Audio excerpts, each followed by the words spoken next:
Samantala, naharap naman ang isang lalaki sa Zamboanga sa reklamo pong estafa at paglabag sa Republic Act 8484 na nagbabawal sa pamimeke ng mga credit card. Darito ang report.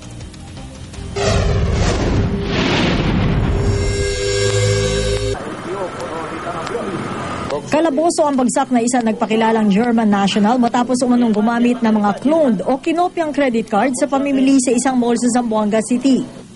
Todo takip ang mukha ng suspect ng maaresto matapos pigil ang makalabas sa mga gwardiya ng mall na inalerto ng bangko tungkol sa iligal umano niyang gawain.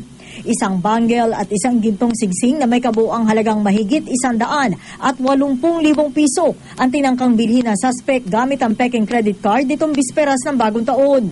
Bago yan, nagamit pa ng suspect ang card sa isang tindahan ng mga cellphone at computer, kung saan naabot naman sa mahigit 70,000 piso ang halaga ng kanyang pinamili. Maliban sa 6 na peking credit card, nakuha rin sa kanya ang 2 ID, taglay ang pangalang Jerry Rosales ng Dumaguete City at Macdelbert Ariola ng Cotabato City. No, allegedly na Phil German siya, ang dami mga nationality na sinasabi. Mayroon tayong 4 na complainant. Ayon sa suspect, nabili umano niya ang mga peking credit card sa Maynila sa halagang 10,000 piso bawat isa.